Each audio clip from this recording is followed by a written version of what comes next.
무더위에 잘 지내시는지요? 천국 비유 말씀을 계속하겠습니다.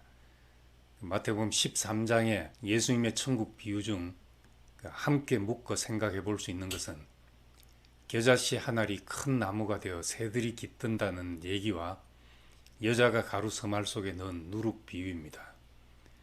또 비유를 들어 이르시되 천국은 마치 사람이 자기 밭에 갖다 심은 겨자씨 한 알 같으니 이는 모든 씨보다 작은 것이로되 자란 후에는 풀보다 커서 나무가 되며 공중의 새들이 와서 그 가지에 깃드느니라. 또 비유로 말씀하시되 천국은 마치 여자가 가루 서말 속에 갖다 넣어 전부 부풀게 한 누룩과 같으니라. 이것은 두 가지로 해석할 수 있습니다. 첫째, 긍정적으로 해석하면 작은 겨자씨가 새들이 찾아와 안식할 만큼 커지고 누룩은 보이지도 않지만 가루 반죽을 부풀려서 변화시킨다는 것입니다. 그래서 겨자씨 비유는 교회의 외적 성장을 말하고 누룩 비유는 그리스도인들의 내적 성장을 말한다고 전통적으로 해석해 왔습니다. 그런데 천국이 꼭 크고 작고 문제인가 하는 의문을 가질 수 있습니다.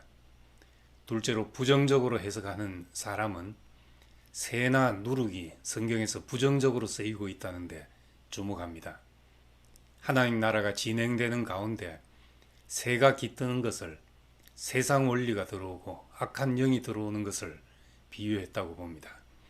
그리고 누룩을 넣는 것은 부풀려지고 겉만 화려하게 보이려 하는 외식을 비유한 것으로 이해합니다.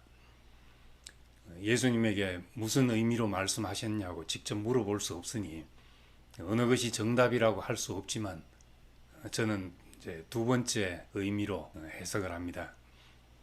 커지는 것에 소망을 둔다면 겨자씨가 큰 나무가 되고 밀가루 반죽이 부풀려서 크게 되는 것을 긍정적으로 볼 수 있지만 많은 교회들이 지나간 경험을 볼 때 교회는 늘 크게 되고자 하는 데서 세상의 유혹을 받습니다. 예수님의 제자들도 마지막에 누가 크냐 하는 문제로 다퉜습니다. 천국의 특성은 크다는 데 있지 않습니다.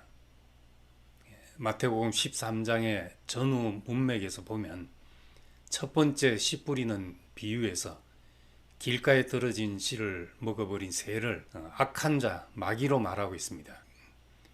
그러니 바로 앞에서 마귀로 비유된 새가 조금 네 겨자씨 나무의 새의 비유에서 전혀 반대의 의미로 사용되었다고 보기는 어렵습니다. 예수께서 성전의 재물을 사고 파는 사람들의 판을 둘러 엎으신 것이나 성전의 화려함을 자랑하는 제자들에게 이 성전을 헐라 내가 사흘 만에 일으키리라 하신 것을 보면 그 당시 눈에 보이는 하나님 나라인 이스라엘이 화려함과 거대함에 매몰된 것을 슬픈 눈으로 보셨음을 알 수 있습니다. 기독교가 예수님 사후 40년 안에 로마 제국의 주요 도시에 퍼졌고 2세기 말쯤에는 지중해 전역에 다 퍼져서 사도행전에서 유대와 사마리아와 땅끝까지 내 증인이 되리라 하신 말씀이 성취된 것처럼 보였습니다. 4세기에는 로마 제국의 공인된 종교가 되었습니다. 겨자씨만 하던 예수의 제자들의 공동체가 거대한 제국이 되었습니다. 그런데 거기에 누가 깃들어 앉아 있는지를 봐야 합니다.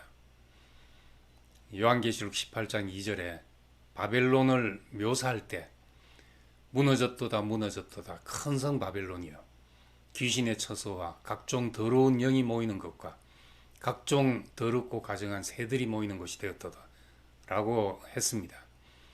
여기서 바벨론 성에 모여든 것, 귀신과 더러운 영과 더럽고 가증한 새들은 동의어의 반복입니다. 새들은 악한 영들을 상징합니다. 새는 손에 쉽게 잡히지 않습니다. 그래서 영에 비유하고 공중의 권세 잡은 자에 비유합니다.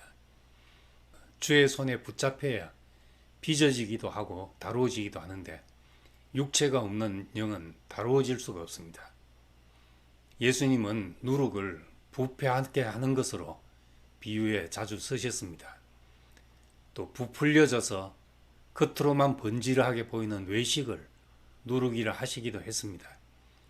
예수님은 바리새파 사람들의 누룩, 사두개파 사람들의 누룩, 헤롯의 누룩 등 직접적으로 언급하셨는데 역시 다 부정적인 의미로 쓰였습니다. 그러니까 누룩의 비유는 하나님 나라로 가는 길에서 커지려 하고 부풀려지려 하는 속성이 들어오는 것을 주의하라는 말씀입니다.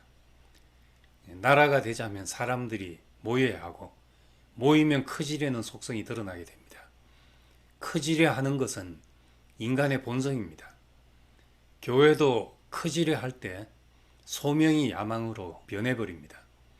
복음이 전파되어야 한다는 전제는 순수한 소명인 것 같은데 이상하게도 그 속에는 항상 커지려는 야망이 자리 잡게 됩니다. 이것이 참으로 쏟기 쉬운 자리입니다.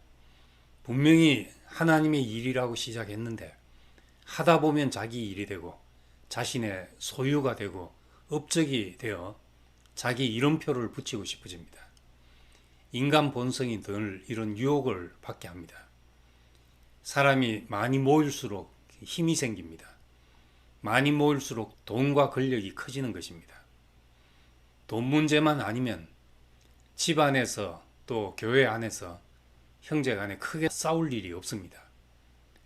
또 사람들이 모이면 일하는 사람이 필요하게 되고 그러면 완장을 차는 사람, 누가 주도권을 갖느냐 하는 문제가 생깁니다. 예수님의 제자들까지도 그런 문제가 생겼습니다. 이런 문제 때문에 가톨릭은 교황을 중심으로 위계 질서를 만들고 장로교는 장로를 투표로 결정하는 제도가 생긴 것입니다. 제도로 인간 본성을 어느 정도 누르고 포장했지만 그 속에서는 늘 정치가 생기고 암투가 벌어집니다. 커지면 세상 원리가 들어올 수밖에 없습니다. 예수님은 너희 중에 누구든지 크고자 하는 자는 너희를 섬기는 자가 되고 너희 중에 누구든지 으뜸이 되고자 하는 자는 너희의 종이 되어야 하리라 말씀했습니다. 예수님 말씀대로 섬기려 하고 종이 되려 하면 무엇을 해도 문제되지 않을 것입니다. 그런데 사람에게는 크고자 하고 으뜸이 되고자 하는 본성이 늘 있기 때문에 이 말씀을 하신 것입니다. 하나님 나라에서는 큰 사람의 개념이 다릅니다. 종이 되고 섬기는 사람이 섬김 받는 사람보다 큰 사람이라고 말씀합니다. 예수님은 자기를 비워 종의 형체를 가지셨는데 하나님이 그를 지극히 높여 모든 이름 위에 뛰어난 이름을 주셨다고 했습니다. 누가복음에는 적은 무리여 무서워 말라 너희 아버지께서 그 나라를 너희에게 주시기를 기뻐하시느니라 라고 했습니다. 예수님의 제자들 그건 볼품없는 적은 무리였습니다. 하나님의 나라를 상속한다는 것은 겉으로 크고 위대한 나라를 상속받는 것이 아니라 신의 성품과 그 생명을 상속받는 것입니다. 하나님은 우리가 개인적으로 작은 사람이든지 단체적으로 적은 무리든지 문제 삼지 않습니다. 오히려 크면 낙타가 바늘구멍으로 들어가야 하는 어려운 문제가 생깁니다. 우리는 어떻게 바늘구멍으로 들어가게 됩니까?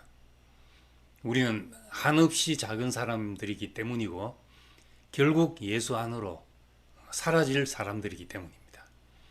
우리의 자랑과 영광은 연기처럼 사라질 것이기 때문입니다. 그러므로 너는 흙이니 흙으로 돌아갈 것이니라 하신 말씀은 우리에게 복음입니다. 내가 못해서 알몸으로 나와 싸운즉 또한 알몸으로 거리로 돌아가올지라 말한 욥의 고백도 우리가 지켜야 할 사람의 위치입니다. 예수님이 마지막에 다 이루었다 하신 것은 큰 공동체를 이루었기 때문도 아니고 복음 전파로 온 세상을 돌아다녔어도 아닙니다. 팔레스타인 땅을 벗어나지 못한 분이셨고 겨우 12 제자 그것도 십자가 앞에서 다 도망간 제자들 뿐이었습니다. 그런데 그가 모든 사람에게 구원이 된 것은 하나님과 올바른 관계에 있는 완전한 사람이었기 때문입니다.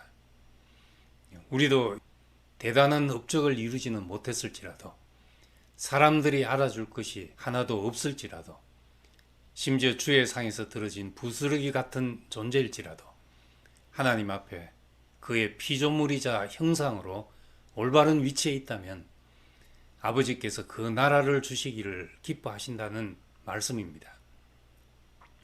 지금 우리가 보잘것없는 사람일지라도, 또 적은 무리가 모여 있다 할지라도 성령의 이끄심을 따라 길을 가는 사람들은 사람을 살리는 양식이 되고 누군가에게는 길이 되는 사람들이 될 것입니다. 감사합니다.